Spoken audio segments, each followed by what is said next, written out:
네, 국군정보사령부 정보사에서 벌어지고 있는 납득 못할 일들 저희가 계속 전해드리고 있는데요. 정말 납득을 할 수가 없습니다.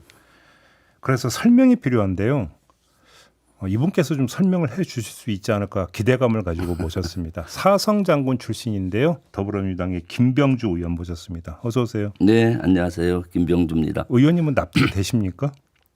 납득이 안 되죠. 이건 진짜로 있을 수 없는 일들이 지금 벌어지고 있고요. 예. 지금 불행 요원 유출됐다든가 이런 정보가 숭숭세고 정보 참사가 일어나고 있는데도 불구하고 집안에서 이런 싸움이 일어나고 있잖아요. 그러니까요. 그리고 싸움 과정에서도 기밀이 줄줄 새고 있지 않습니까? 네, 이것은 진짜로 있어서는 안 되는 일이 현재 일어나고 있다고 보여집니다. 그러면 지금 뭐 하나하나에 대해서 뭔가 세밀하게 지금 뭐 접근에 들어가긴 좀 한계가 있고 네. 한마디로 그럼 정보사에서 이런 일이 지금 연쇄적으로 발생하는 이유는 어디에 있다고 보세요? 저는 이것이 인사 참사에 있다고 봐요. 인사요? 예, 어떤 사실은 여단장 휴미트를 담당하는 여단장을 네네. 작년에 이제 장군으로 진급시켜서 여단장을 보냈는데 아, 작년에 장군으로 진급시킬 시기가 아니었어요. 정기 인사가 아니었습니까? 아니요, 특수정보에 있는 요는 완스타가 딱 한 명입니다. 그런데 그래요? 이미 기존에 있던 인원이 임기가 아직 1년을 남았어요. 그런데도 불구하고 이 인원을 진급시키고 기존에 있던 인원은 다른 기관으로 보내는 거죠. 아, 그러면 네, 원래 이 업무를 담당 휴민트 관련 업무를 담당하고 있던 장군을 다른 데 장군을 한 명인데 지금 두 명이 된 꼴이잖아요. 그래서 근데 빼고 선임자를 빼버린 거고. 네, 예. 그다음 하는 과정에서 이런 여러 가지가 그 태동이 됐다고 보고요. 이거 저는 이 사건을 쭉 언론 보도하고 그다음에 이제 정보병가에 있던 선후배들하고 이렇게 쭉 체크를 해봤을 때 예. 사건이 좀 이상하게 지금 흘러가고 있다라는 느낌을 받고 있어요. 이상하다는 건 어떤 말씀이시죠? 뭔가 하면 이 사건은 초기에 명백히 두 가지가 문제가 됐던 사건이에요. 네. 하나는 이제 항명죄. 네. 예, 예를 들어서 상관에 대한 모독을 했다. 그런 인격 그런 상관에 대한 이런 것들은 군에서 엄히 다루어지는 거거든요. 네. 여단장이 사령관의 말을 안 듣고 일종의 하극상이었다고 보시면 그렇게 하극상이죠. 보십니까? 정확히 표현이 하극상이죠. 예. 하극상 사건이었고 그다음 하극상이 발생된 원인은 그 영외에 있는 통상 안가라고 하는데 정보사 시설을 민간 연구기관 연구소에 쓰도록 배려한 것이 정보사령관 입장에서 봤을 때 이것은 잘못됐다. 법적으로 완전히. 예. 그래서 이걸 문제 제기했는데 여단장은 여기에 대해서 제대로 말을 안 듣고 네. 했던 사건이죠. 그래서 군에서는 하극상은 아주 가장 나쁜 케이스예요. 왜냐하면 군의 위계 질서를 흔들지 않습니까? 네. 그런데도 불구하고 국방부에서 미온적으로 조사를 하는 것 같아요. 그다음 두 번째는 이제 민간 시설 밖에 있는 시설을 민간 연구소에 이렇게 대여한다. 그것은 말이 안 되는 거예요. 저는 거기 안가가 있다는 거는 전에 군에 있을 때도 알았는데 예. 위치를 몰랐어요.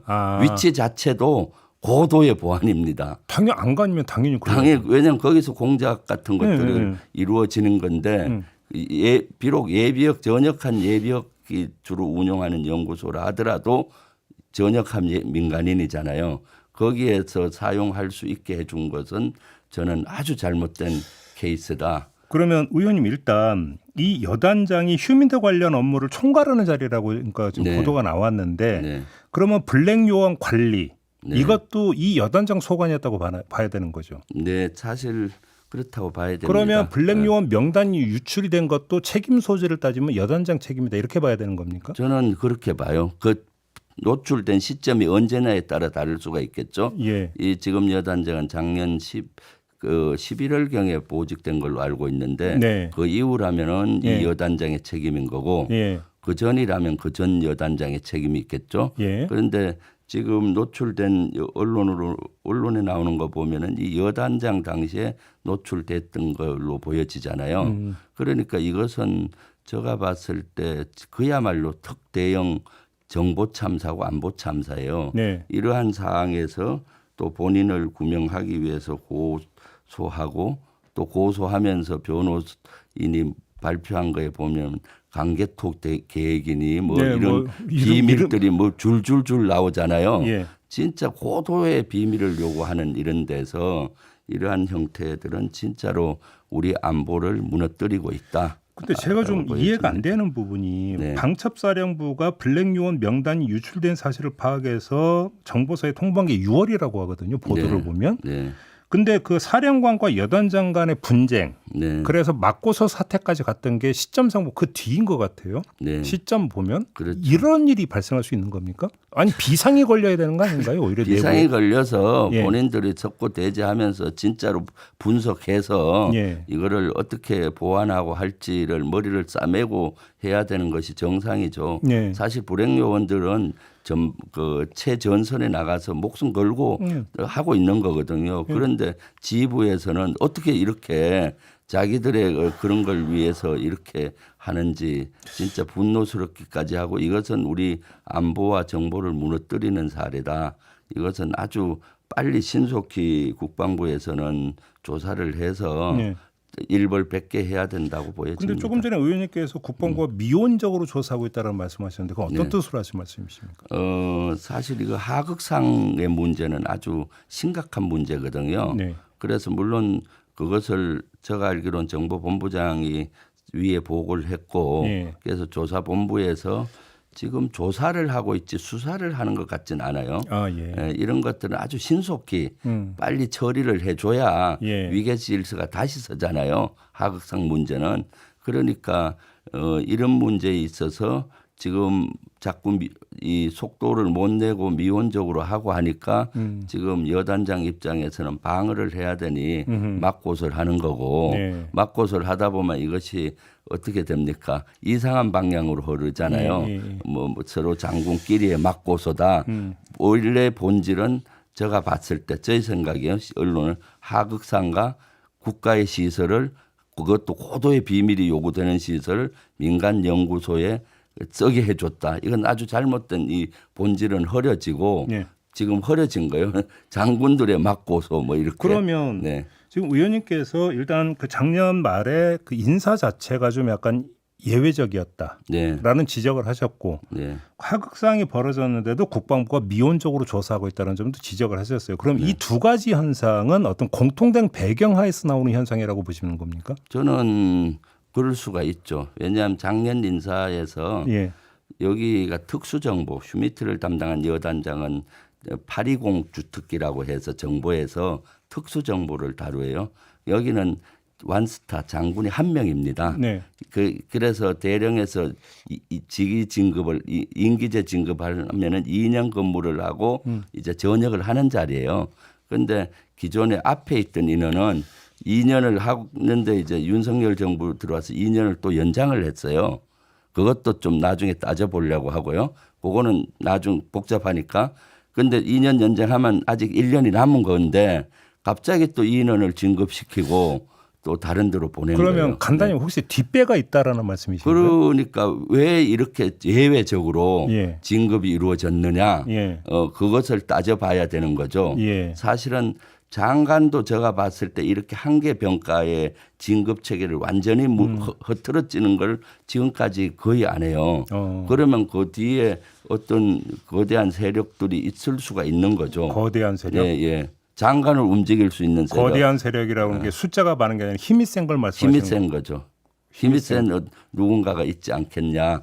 왜냐하면 실제 그 장군이 한 자리이기 때문에 2년 하면은 또 그다음 후배들이 들어가고 후배들이 들어가는데 작년에는 아주 예외적으로 교체 시기가 아닌데도 교체하고 그리고 또 그때 49기급이 들어가야 되는데 47기 고참을 또 엮고. 근데 그러면 장성급 인사를 주무를 수 있는 힘을 가지고 있는 사람이라면 그렇게 제한되지 않습니까? 그러니까 장관과 아니면 그 장관 윗선이나 이렇게 장관 윗선일 가능성도 있다고 저는 보여지는 거예요. 왜냐하면 통상 장관들은 예. 되게 합리적으로 합니다. 예. 일개 병가의 진급을 흔드는 체계를 하질 않아요. 그러면 장관 그 너머에 있다라는 거네요. 그래서 지금 그거를 의원님 말씀은? 지금 제가 의혹을 갖고 있기 때문에 예. 또 그런 제보들이 속속 들어오고 있기 때문에 예, 예. 이것은 국방위에서 좀 따져보려고 합니다. 그럼 무슨 근거로? 국방위는 언제 열립니까? 내일 열립니다. 내일 열립니까? 네네. 네. 알겠습니다. 내일 국방위 아주 시선이 많이 집중이 될 것 네, 같네요. 그 좀 여쭤보고 그 모신 김에 지금 최고위원 경선 한창인데 네. 이번에 호남 경선에 약간 주춤하셨던 것 같습니다. 그렇죠. 지금 저도 벼랑 끝에 서 있습니다. 벼랑- 지금 종합 2위에서 종합 6위로 밀려나서 지금 5위 커트라인 밑에 있어서 지금 호남 아주 경선 결과 이렇게 나온 이유는 그러니까 자체적으로 어떻게 진단하십니까? 네, 그건 뭐 지금 호남의 이제 고향인 이제 한 전북은 한준호 네. 의원이 고향이고 민영배 또 광주고. 광주니까 예. 거기에 좀 많이 몰아주지 않았나. 그동안 호남에서 최고위원이 거의 배출이 못 됐어요. 지난 21대 두 분이 나왔는데 안 되고 하니까 네네네네. 이번에 그런 민심이 반영되지 않았나 싶네요. 근데 뭐 다시 역전은 가능하다고 그렇게 생각을 하십니까? 역전을 하도록 노력해야죠. 지금 경기도가 권리당원이 27만입니다. 예. 이번 주말이 이제 분수령이라서 절체부심하고 있고요. 네. 우리 권리당원들께서는 또 바른 판단을 해주지 않겠나 싶어요. 왜냐하면은 지금 윤석열 정부를 끝장내고 이재명 정부 만드는데 대체 불가한 딱 한 명은 전 있다고 봐요. 외교 안보 분야의 김병주. 왜냐하면 사실은 이 새로운 이재명 정부를 만들려면 저는 늘 튼튼한 안보에서 시작을 해야 된다고 봅니다. 튼튼한 안보가 결국은 경제고 그 평화가 민생이잖아요. 엊그저께도 사실은 주가가 폭락이 돼서 지금 예. 주식 투자하시는 분들 얼마나 쓰라립니다. 쓰라리겠습니다. 이것은 사실 중동에서 불어오는 이란하고 네, 이스라엘의 네. 전쟁 기운 이런 것들이 우리 주식시장에 바로 연관되잖아요. 외교와 안보는 바로 경제와 연결되기 때문에 네, 네. 저와 같은 전문가가 최고위원회에 들어가서 한다면은 우리가 정권을 찾아오는데도 효과적일 것이다 생각합니다. 알겠습니다. 자, 오늘 말씀 여기까지 듣도록 하겠습니다. 고맙습니다. 네, 감사합니다. 네, 더불어민주당의 김병주 의원과 함께했습니다.